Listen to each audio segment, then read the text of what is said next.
सवालात हैं आज। अनिरुद्धाचार्य जी महाराज की हाजिर जवाबी भी काबिले तारीफ है। इसकी भी एक झलक आपको दिखा देते हैं। वैसे स्टूडियो में आपने नमूना देख ही लिया है, देखिए। पत्नी का विश्वास काहे तोड़ती हो? एक हाथ से कभी ताली नहीं बजता है महाराज जी। चुटकी तो बजती है।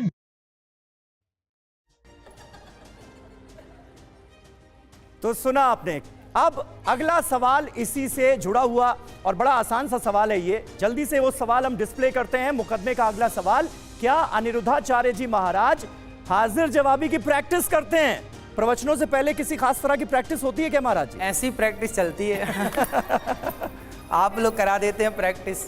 मुझे लगता है आपके पास हर चीज का टिप्स है, हर चीज को लेकर मंत्र आप देते हैं। ये हाजिर जवाबी का मंत्र कौन सा है? ये जब करत करत अभ्यास के जड़मति होत सुजान, रसरी यावत जात है सिल पर परत निशान। जब आप किसी कार्य को अखंड करेंगे तो उस कार्य को करने का आपको तरीका पता हो जाएगा। ठीक है, ठीक है। तो ये आपका जवाब हाजिर जवाबी को लेकर। और अनिरुद्धाचार्य जी महाराज को अंग्रेजी और दूसरी भाषाओं से भी समस्या है, ये हम क्यों कह रहे हैं, जरा ये क्लिप सुनिए। हम दोनों मियाँ बीवी उसको बहुत समझाते हैं गुरुजी। मियाँ कब से हो गए आप? हस्बैंड वाइफ हैं? हस्बैंड वाइफ दोनों। हस्बैंड क्यों हो गए, पति क्यों नहीं हुए? मियाँ को पहले नंबर पे रखा, हस्बैंड को दूसरे और पति को तीसरे नंबर पे रखा, जबकि पति पहले। भारतीय शब्द क्या है? पति। मियाँ क्यों हो गए? पंडित जी, एक प्रश्न है मेरा। बोलिए। कि मैंने अपने हस्बैंड से जब शादी करी है, शादी के बाद हम लोगों ने हस्बैंड मत बोला करो, पति देव बोला करो। तो देखा आपने। अब इसी से जुड़ा हमारा अगला सवाल, और वो सवाल रहा ये आपके सामने। क्या अनिरुद्धाचार्य जी महाराज शब्दों के जाल से भक्तों को भ्रम में डालने का काम करते हैं? महाराज जी, हस्बैंड कहो, पति कहो, मियाँ कहो, कैसे बात तो मियाँ एक ही कहो? है। कैसे मियाँ कहो? भाई देखिए, हम भारत का रहने वाला हूँ, भारत की बात सुनाता हूँ। है प्रीत जहाँ की रीत, सदा मैं गीत वहीं के गाता हूँ। भारत का रहने वाला हूँ, भारत की बात। फिर इसलिए भारत का हूँ तो मैं पहले नंबर पे पति और पत्नी को रखूंगा। भाई मियाँ, हमारे यहाँ मियाँ का प्रचलन है ही नहीं, तो मियाँ क्यों बोला जाए? हाँ देखिए, आपने सबसे पहले जो कहा वही गलत कहा। आपने कहा कि महाराज जी भाषा के विरोधी हैं ना। चाणक्य नीति में लिखा है, चाणक्य ने कही ये बात, मैंने नहीं। चाणक्य ने कहा है कि जब आपको समय मिले तो उस समय आप क्या करें। तो चाणक्य कहते हैं कि आपको जब भी समय मिले तो अन्य भाषाओं का नॉलेज लीजिए। मतलब मैं खुद इस बात से सहमत हूं कि आप सारी भाषाओं का ज्ञान रखिए। आपको इंग्लिश आए, तमिल आए, तेलुगु आए, कन्नड़ आए और मलयालम आए, चाइनीज आए, नेपाली आए, जापानी आए, फला फला सब आए, लेकिन सब भाषा आए, लेकिन आप आपसी संवाद अपनी सनातन भारतीय भाषा में करें। तो यानी आप हिंदी के तो समर्थक हैं, लेकिन बाकी भाषाओं के विरोधी हैं, इसीलिए तो ये बात कही जाती है। विरोध नहीं है, आप गलत वे पे ले जा रहे हैं। विरोध नहीं है। हम तो चाणक्य का एग्जांपल दे रहे हैं कि भाषाएं सीखो। मैं भी सीखता हूं, मैं भी सीखता हूं भाषाएं, जो मेरे से बनती, जितना मेरे को समय मिलता है। मैं बहुत सारी भाषाओं को सीखने का प्रयास करता हूं, जितनी क्षमता है सीखता हूं। लेकिन जब मैं आपसी तालमेल में बात करूं आपस में, तो मैं अपनी भारतीय, मैं तो कहता हूं आप हरियाणा के हैं ना, तो आपको हरियाणवी में बात करनी चाहिए। आप गुजरात के हैं ना, आपको लैंग्वेज सामान्य भाषा में गुजरात में गुजराती बात करना है, ताकि हमारी भाषाएं बनी रहें। हम सारे भारत के लोग आज इंग्लिश में बात करते हैं। तो भारत तो लेकिन अलग अलग संस्कृतियों, अलग अलग भाषाओं का देश है। तो भाषा इंपॉर्टेंट है या भाव इंपॉर्टेंट है? भाषा भी इंपॉर्टेंट है। हमारे बड़े बुजुर्गों ने तो यही कहा है, ज्ञान जहां से मिले ले लो, चाहे वो जिस भी भाषा में हो। आप समझिए इस बात को, आप बहुत डीप पे जाइए। हाँ, पाकिस्तान में भी मुसलमान रहता है और बांग्लादेश में भी मुसलमान रहता है। जब दोनों मुसलमान थे तो देश को टुकड़े करने की क्या जरूरत पड़ी? क्योंकि दोनों की भाषाएं अलग थी। दोनों की भाषाएं अलग थी। भाई सबसे बड़ी बात है भाषा। आज हमारे भारत में बहुत सारी दिक्कतें क्यों हैं? क्योंकि भाषा दिक्कत करती। आजकल हमारे मध्य प्रदेश में अभी जो सिलेबस चालू हुआ ना, शिक्षा चालू हुई, आप इंजीनियर बनिए, डॉक्टर बनिए, एडवोकेट बनिए, सब हिंदी में आप बन सकते हैं। अभी तक क्या था कि जो भी आप पढ़ेंगे इंग्लिश में। यदि इंग्लिश में ही सब होता तो फिर सरकार को क्यों करना पड़ा? हिंदी में भी कर सकते हैं, और जिस राज्य में आप रहते हैं वहां की रीजनल लैंग्वेज में भी कर सकते हैं। क्या आप ये चाहते हैं कि भारतवर्ष की, अनिरुद्धाचार्य जी महाराज ये चाहते हैं कि भारतवर्ष की एक भाषा हो हिंदी?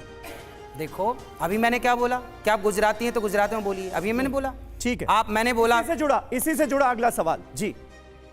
ये सवाल क्या, मैं 2-3 टिप्पणियां करना चाहूँगा। जब आए तो राधे राधे कहा गया, मीरा का उल्लेख हुआ। मर्यादा और आस्था, इन दोनों के नाम पे धर्म का कारोबार चलता है।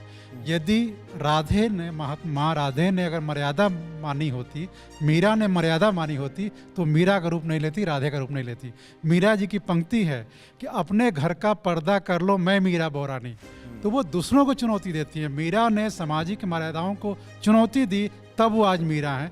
राधे ने उस प्रेम की, उस माँ बाप की मान्यताओं को चुनौती दी, जिस मर्यादा की बात कर रहे हैं। इस पर सवाल क्या है, अनिरुद्धाचार्य जी से क्या पूछना? सवाल ये है कि ये सब, मैंने कहा था कि जनता जाती है धर्म के लिए क्योंकि उसे मोक्ष मिलेगा।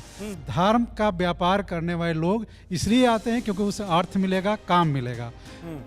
बाबा की कृपा से कोई साइकिल वाले के पास बाइक नहीं आएगी, लेकिन बाइक मतलब बाबा के पास मर्सिडीज और करोड़ों की संपत्तियां जरूर बढ़ जाएंगी। महाराज जी, क्या धर्म का व्यापार कर रहे हैं? सीधा सवाल उनसे पूछिए कि धर्म का क्या व्यापार हो रहा, पूछिए क्या व्यापार है धर्म का, आपको क्या दिख रहा है? बाबा की वेबसाइट पे जाएं, हर पेज के एक नीचे लिखा है दान कीजिए, दान कीजिए। यही धर्म का व्यापार है। अच्छा, आप कभी वृंदावन गौरी गोपाल आए? वहां पे आए, वहां पर अखंड 30,000 लोग पर डे भोजन करते हैं, 150 बच्चे मंदिरों से पढ़ते हैं, 280 माताएं रहती हैं वहां, तो सब फ्री में होगा? सारे मंदिरों से दान पेटियां हटा दी जाएं तो धर्म का कारोबार खत्म हो जाएगा। आप कह रहे हैं कि सारे मंदिरों से अगर दान पेटियां हटा दी जाएं तो धर्म का कारोबार खत्म हो जाएगा। इस पर एक टिप्पणी आपकी। अरे भाई देखो,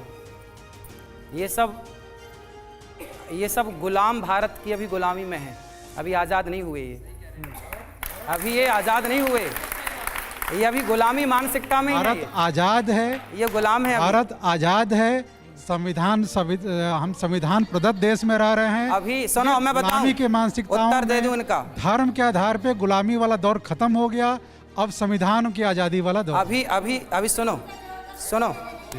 ठीक है, लेकिन अभी मैं बताऊं, जी महाराज ने, इन्होंने पूछा कि दान पेटियां हटा दो मंदिरों से। आज बताइए, पूरे भारत में, यदि पूरे भारत में आज सनातन संस्कृति की बात कहीं से हो रही है तो कहां से हो रही है? मंदिर ना होते तो मंदिर क्या था? आपने कभी मंदिर का कॉन्सेप्ट समझा भी है कि गुलामी के दौर पे जीते चले आ रहे हैं? मैं आज मंदिर के बारे में खुल के बताऊं, मंदिर हैं तो गुरुकुल हैं। मंदिर में जो दान जाता है उस दान से गुरुकुल। आज आपने बोला एक भी बार कि मुसलमानों के यहाँ वो चलता है, क्या बोलते हैं उसको, मदरसा। आपने बोला मदरसा चल रहा है, मदरसा चले उससे इनको कोई आपत्ति नहीं, पर गुरुकुल चल रहे हैं तो क्यों चल रहे हैं, इनसे आपत्ति है? गुरुकुल पर आपत्ति है क्या आपको? अभी सुन लेते हैं, गुरुकुल पर आपत्ति है क्या? कितने मंदिर हैं जो शिक्षण संस्थानों को चलाते हैं? मैं बता रहा हूँ, आप आइए, मैं बता रहा हूँ, आओ यहाँ आओ। महाविद्यालय जर्जर स्थिति में है। ठीक है, ये डिस्कशन हम यहीं से आगे बढ़ाएंगे, लेकिन अभी अनिरुद्धाचार्य जी महाराज ने वृद्धाश्रम का जिक्र किया। वृंदावन में अनिरुद्धाचार्य महाराज जी का गौरी गोपाल वृद्धाश्रम है। यहाँ वृद्ध महिलाओं की सेवा की जाती है, उनका ख्याल रखा जाता है, और महाराज के मुताबिक उनके इस आश्रम में अभी 280 वृद्ध महिलाएं हैं। ये वो वृद्ध महिलाएं हैं जो अकेली हैं या फिर जिनको उनके परिवार ने छोड़ दिया। इनके लिए आश्रम में भोजन और आवास की व्यवस्था की जाती है। आश्रम की तरफ से आने वाले दिनों में 1000 से ज्यादा वृद्ध माताओं को आश्रय देने का लक्ष्य है। यहाँ रहने वाली बुजुर्ग महिलाएं खुद क्या कह रही हैं, आइए सुन लेते हैं जब उनका यहाँ पर जिक्र हुआ है। मैं 3 साल होगा। अच्छा, महाराज की सेवा करते, 2 टाइम चाय मिलता, 3 टाइम खाना मिलता, रात को दूध, गाय का दूध मिलता। बहुत सेवा मिल रही है, पूरा अपने घर से ज्यादा सेवा है, अपने बेटा पूरा दे रहे हैं सेवा।